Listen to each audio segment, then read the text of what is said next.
Imagine looking out your window and seeing a tactical unit surrounding your house. Rifles raised, exits blocked, calculating a breach of your door. Bharat Tiwari spent 72 hours inside this perimeter. For 3 days, police maintained a constant presence, promising a lethal encounter if he stepped outside. Outside, the state deployed a militarized strike team. Inside, a single young man sat entirely alone. This level of force is usually reserved for high-value targets or active combatants. Bharat was neither. Local officials justified the siege by describing Bharat as a dangerous, mentally unstable criminal. They presented his neutralization as a necessity for public safety.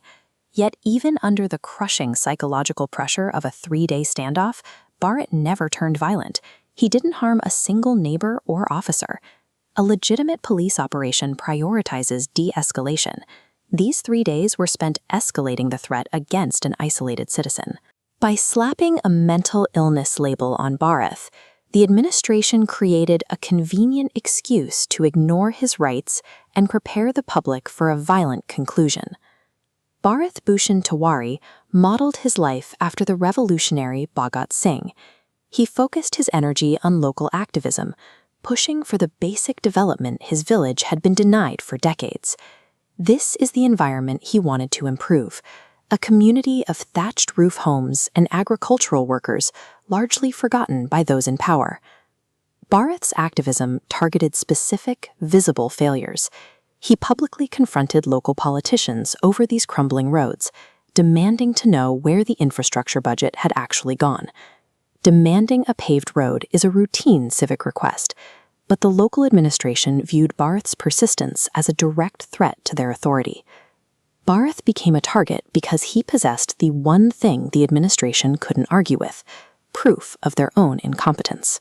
Since the police couldn't legally arrest him for road protests, the administration looked for ways to invalidate his voice entirely. Politicians and police colluded to paint Bharat as a madman.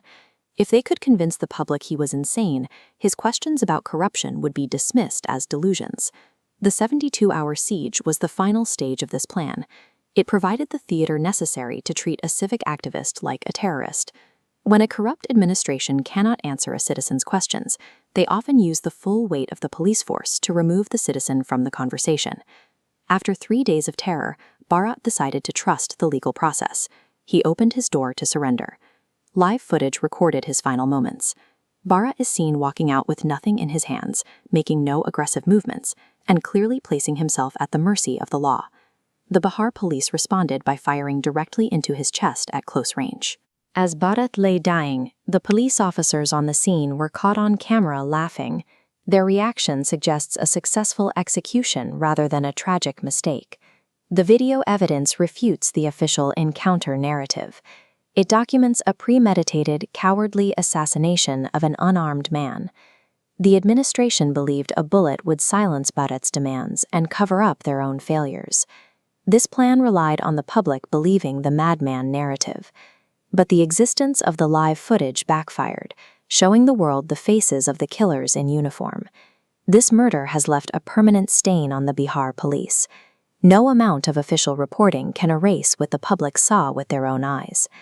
The system took Bharat Tiwari's life to protect itself from a few simple questions. Instead, they turned his death into the ultimate proof of their own corruption.